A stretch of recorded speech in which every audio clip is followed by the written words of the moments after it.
A body is attached to the lower end of a vertical spiral spring and it is gradually lowered to its equilibrium position. This stretches the spring by a length d. पहली situation create कर लेते हैं. यहाँ पे क्या है, एक spring है, उसके साथ एक बॉडी अटैच करी है, एम मास की मान लिया बॉडी अटैच करी है और हाथ से इसको रोका हुआ है. इस तरह से हैंड से यहाँ पे इसको रोका हुआ है और फिर इसको धीरे धीरे धीरे धीरे नीचे लेके आते हैं. बहुत स्लोली इलोंगेशन होगा और एक मोमेंट पे आगे ये जो ब्लॉक है वो हैंग कर जाएगा. ये जो ब्लॉक है बहुत ही स्लो मोशन है, ये आराम से इसको नीचे लेके आ रहे हैं. एक मोमेंट के बाद ये ब्लॉक क्या कर जाएगा, ये हैंग कर जाएगा. ठीक, तो कितना इलोंगेशन है, तो वो इलोंगेशन मैं मान लेता हूँ कि डी दिया है मान लिया. तो इसका मतलब क्या फोर्स लग रहा होगा, नीचे फोर्स इक्विलिब्रियम पोजीशन पे नीचे फोर्स लगेगा एम जी और ऊपर फोर्स के एक्स होता है. अगर इलोंगेशन डी है तो ऊपर फोर्स होगा के डी. तो क्या इक्वेशन बनेगी, इक्वेशन बनी K D is equal to M G. तो यहाँ से ये जो इलोंगेशन आ रहा है डी वो किसके बराबर आ रहा है, वो आ रहा है एम जी अपॉन के. ठीक, अब दूसरे केस में क्या कह रहे हैं, if the same body attach to the same spring is allowed to fall suddenly. अचानक से हाथ यहीं से हटा दिया जा रहा है, ये नहीं है कि आराम से नीचे लेके आ रहे हैं, ऐसा नहीं कर रहे हैं, सडनली वहां से रिलीज कर दिया जाता है तो क्या करेगा, तो ये यहाँ पे आके रुकेगा नहीं, तो ये इसके मीन पोजीशन के अबाउट एस एच एम करेगा और ये वाली जहाँ पे फोर्स बैलेंस हुई है वो बनेगी इक्विलिब्रियम पोजीशन, मीन पोजीशन जहाँ पे नेट फोर्स जीरो हुआ है और इसके अबाउट डी के एम्पलीट्यूड में ये ऊपर से नीचे आया है तो नीचे डी और नीचे जाएगा, तो डी के एम्पलीट्यूड में इस तरह से ये इस मीन पोजीशन के अबाउट ऑसिलेट करेगा. तो अगर आपने सडनली रिलीज किया तो ये बनेगी इसकी मीन पोजीशन और इसके अबाउट डी के एम्पलीट्यूड में ये ऊपर नीचे क्या करेगा, ऑसिलेट करेगा. तो मैक्सिमम इलोंगेशन अगर पूछा जाएगा तो मैक्सिमम इलोंगेशन हो जाएगा 2d. तो दूसरे केस में जो मैक्सिमम स्ट्रेचिंग या मैक्सिमम इलोंगेशन होगा स्प्रिंग का वो कितना आ जाएगा आपका 2d. ठीक, so your answer is B part.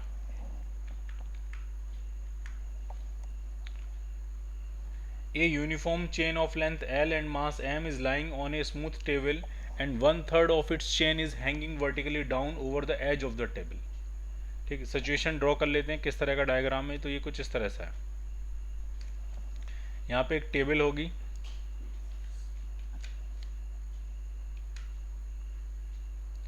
ये टेबल है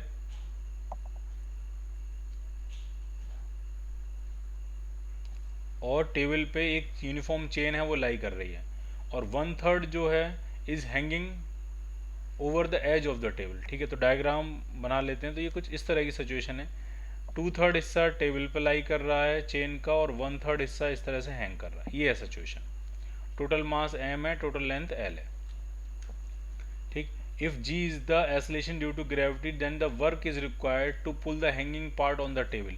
ये जो हैंगिंग पोर्शन है इसको टेबल पे खींचने के लिए कितना वर्क करना पड़ेगा. ठीक है, तो इंपॉर्टेंट बात ये है कि जब हम इसको ऊपर खींचेंगे तो ये जो हिस्सा है ये हिस्सा भी टेबल के ऊपर पहुंच जाएगा. तो इसकी जो इंक्रीज इन पोटेंशियल एनर्जी होगी उसी के बराबर वर्क डन होगा. ये जो वर्क डन होगा वो किसके बराबर होगा, increase in potential energy of the hanging portion of the chain. क्योंकि जो पोर्शन ऑलरेडी टेबल पे है वो तो टेबल वाले लेवल पे ही आगे खिसकेगा, फ्रिक्शन वगैरह कहीं कुछ है नहीं, सरफेस सारी स्मूथ है तो उसकी पोटेंशियल एनर्जी में कोई चेंज होगा नहीं. फ्रिक्शन के अगेंस्ट कोई वर्क करना नहीं पड़ रहा, तो जो भी वर्क करना पड़ेगा एक्सटर्नल एजेंट को वो इस हैंगिंग पोर्शन की इंक्रीज इन पोटेंशियल एनर्जी के बराबर करना पड़ेगा. अब कितनी पोटेंशियल एनर्जी इसकी इंक्रीज करेगी तो सारी बातें आपको समझनी है. ये 1/3 हिस्सा है तो इसका मास होगा m/3 और लेंथ इसकी होगी l/3 और लेंथ l/3 है, लेकिन ये यूनिफॉर्म चेन है तो इसका जो सेंटर ऑफ मास होगा वो इसके मिड में लाई करेगा. तो ये जो सेंटर ऑफ मास का जो लेवल होगा वो l/6 डिस्टेंस पे होगा, ऊपर से भी और नीचे से भी. और जब हम इस चेन को पूरा ऊपर खींच लेंगे तो सेंटर ऑफ मास इसी टेबल के लेवल पे आ जाएगा. तो सेंटर ऑफ मास का जो राइज हुआ है, जो h height center of mass rise किया है वो आपकी होगी l/6. तो increase in work done by external agent is equal to increase in potential energy और इंक्रीज इन पोटेंशियल एनर्जी किसके बराबर होगा, mgh के बराबर. सारी वैल्यू ला देते हैं. मास है 1/3 m/3, जी आपका जी है और जो सेंटर ऑफ मास की हाइट राइज हो रही है वो l/3 नहीं है, वो है l/6. So your answer is mg l/18, D part.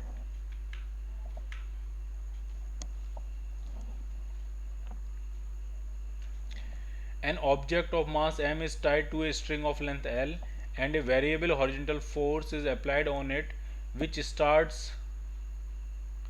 at 0 and gradually increases until the string makes an angle theta with the vertical. यानी स्टार्टिंग में ये जो बॉल है ये इस स्टेट में रही होगी और यहाँ पे एक वेरिएबल फोर्स लगा है एफ, हॉरिजॉन्टल फोर्स है, डायरेक्शन तो फिक्स है, मैग्नीट्यूड इसका वेरिएबल होगा और इसको धीरे धीरे धीरे धीरे खींच के तब तक लेके जा रहा है जब तक ये एंगल बढ़ते बढ़ते जीरो से कितना ना हो जाए थीटा। तो वर्क डन बाई फोर्स पूछ रहे हैं कि इस फोर्स एफ ने कितना वर्क किया होगा। ठीक, मोशन बहुत ही स्लो है, ग्रेजुअली इंक्रीज किया हमने इसको। तो आप कंसेप्ट समझिए, work done by all the forces जो होता है वो होता है चेंज इन काइनेटिक एनर्जी।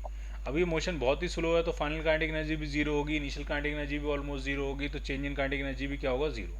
अब वर्क कौन कौन करने वाला, तो एक तो वर्क हो गया mg का, ग्रेविटी का फोर्स वर्क करेगा, एक वर्क हो जाएगा स्ट्रिंग का टेंशन लग रहा होगा, और एक वर्क हो जाएगा इस फोर्स एफ का वर्क। mg का वर्क कितना होगा, तो mg का फोर्स वर्टिकल होगा, वर्टिकली डाउनवर्ड, तो mg का वर्टिकल फोर्स होता है तो ये वर्टिकल डिस्प्लेसमेंट पे फोकस करेगा, तो वर्टिकल डिस्प्लेसमेंट कितना होगा वो समझिए। तो ये होगा वर्टिकल डिस्प्लेसमेंट, कितना होगा वो भी समझिए। अगर ये लेंथ l है, अगर ये लेंथ l है और ये एंगल थीटा, तो इतनी लेंथ जो हुई यहाँ से यहाँ तक की लेंथ l cos थीटा हुई, तो ये तो लेंथ होगी l cos थीटा। तो ये जो वर्टिकल हाइट ब्लॉक ने अटेन करी है वो होगी l minus l cos theta. तो ये हुआ है डिस्प्लेसमेंट ऊपर की तरफ, और mg कहाँ लगता है, नीचे की तरफ, तो वर्क डन बाई mg होगा minus mg small mg into l minus l cos theta, ये mg का वर्क डन हो जाएगा। टेंशन का वर्क डन जीरो होगा, क्यों, क्योंकि पेंडुलम के केस में टेंशन हमेशा मोशन के परपेंडिकुलर लगता है, तो टेंशन का वर्क डन क्या हो जाएगा, जीरो। और f का वर्क डन आपको निकालना है, और इन सब का work done change in kinetic energy होता है जो कि जीरो हो जाएगा। तो क्या आंसर आया, work done by force f is equal to mgl 1 minus cos theta. C part answer बनेगा।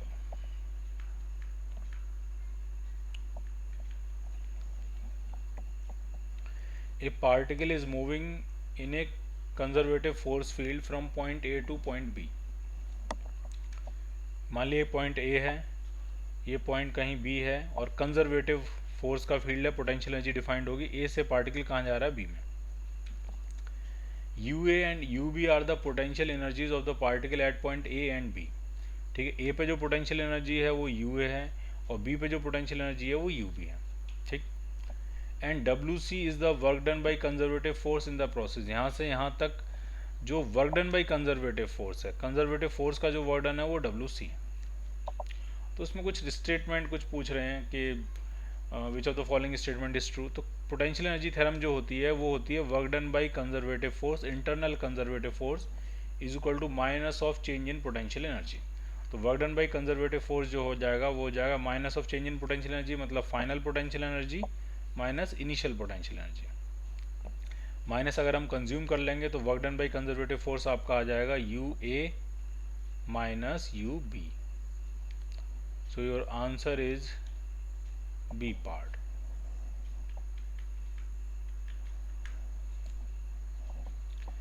Three particles A, B and C are projected from the top of a tower with the same speed। Tower के top से हम फेंक रहे हैं same speed से। A को फेंका हमने स्ट्रेट अपवर्ड, B को फेंका स्ट्रेट डाउनवर्ड, और C को फेंका horizontally. They hit the ground with speed VA, BB and BC। तो ये पूछ रहे हैं स्टेटमेंट कौन सा करेक्ट है कौन सा रॉन्ग है। ठीक है, तो ऐसा क्वेश्चन हम प्रोजेक्टाइल में भी करते हैं, अब वर्क एनर्जी में भी करेंगे। तो ये टॉवर है H हाइट, ठीक है, ये H हाइट का टॉवर है। ये एक पार्टिकल को हम फेंक रहे हैं नीचे, एक पार्टिकल को हम फेंक रहे हैं ऊपर, और एक पार्टिकल को हम फेंक रहे हैं हॉरिजॉन्टल। ठीक, और फाइनल स्पीड के बारे में पूछ रहे हैं। तो मैं आपसे ये कहता हूँ इन तीनों केसेस में जो वर्क डन होगा mg का वो हर केस में mgh होगा। जब ये डायरेक्ट नीचे आएगा तो वर्क डन बाई mg, एक ही फोर्स लग रहा है mg, तो work done by mg mgh होगा।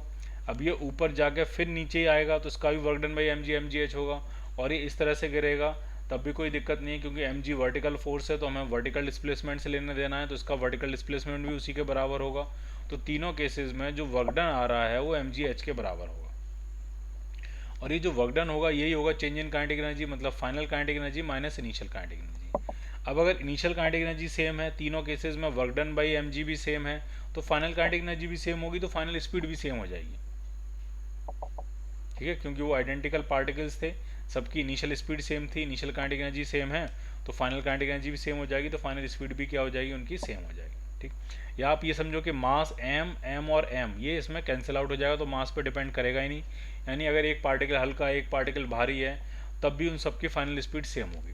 ठीक है, आप चाहो तो थर्ड इक्वेशन से भी कर सकते हो। इसमें जो वर्टिकल या एनर्जी कंजर्वेशन ही बेहतर है, इसमें एनर्जी कंजर्वेशन से करोगे तो decrease in potential energy her case में सेम है, तो इंक्रीज इन काइनेटिक एनर्जी भी क्या होगा, सेम होगा। ठीक, मास की ज़्यादा चिंता करने की जरूरत नहीं, क्योंकि पूरी इक्वेशन में से मास क्या हो जाएगा, कैंसिल आउट। तो क्या आंसर बना, आपका आंसर बना B part. If force required to stretch a spring varies with distance as shown in figure, force जो है वो डिस्टेंस के साथ वेरी ऐसे ही करेगा, F is equal to k x होता है। ठीक है, straight line passing through origin ही बनेगा। If the experiment is perform with above spring of half the length, आधी स्प्रिंग से हम परफॉर्म कर रहे हैं तो स्प्रिंग कांस्टेंट डबल हो जाएगा। आधी स्प्रिंग का मतलब स्प्रिंग कांस्टेंट डबल। वैसे एफ इजक्वल टू क्या होता है, के एक्स, तो इस एफ और एक्स के ग्राफ की स्लोप के बराबर होगी, और स्प्रिंग अगर आपने आधी कर दी तो अब जो फॉर्मूला बनेगा वो F is equal to to k x हो जाएगा। इसका मतलब अब स्लोप जो है वो डबल हो जाएगी, और स्लोप डबल होने का मतलब एंगल बढ़ेगा, एंगल बढ़ने का मतलब ये जो लाइन है वो एफ एक्सिस के पास शिफ्ट हो जाएगी, so it will shift towards F axis.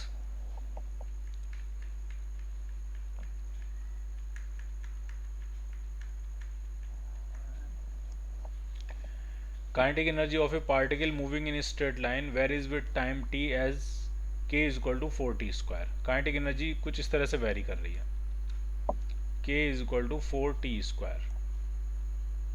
Force पूछ रहे हैं पार्टिकल पे जो लग रहा होगा वो क्या होगा, तो काइनेटिक एनर्जी की वैल्यू होती है half M V square is equal to 4t square. इसको डिफरेंशिएट कर देते हैं टाइम के रिस्पेक्ट में, आराम से देखते जाइए। v स्क्वायर का हो जाएगा 2v। ठीक, टाइम के रिस्पेक्ट में डिफरेंशिएट करते हैं, या इसको x के रिस्पेक्ट में टाइम के रिस्पेक्ट में डिफरेंशिएट करते हैं। ठीक है, या आप डायरेक्ट समझ लो, हमें फोर्स ही निकालना है, डिफरेंशिएट करने की जरूरत नहीं, आप डायरेक्ट क्या समझ सकते हो कि जो वेलोसिटी है वो टाइम के प्रोपोर्शनल आ जाएगी।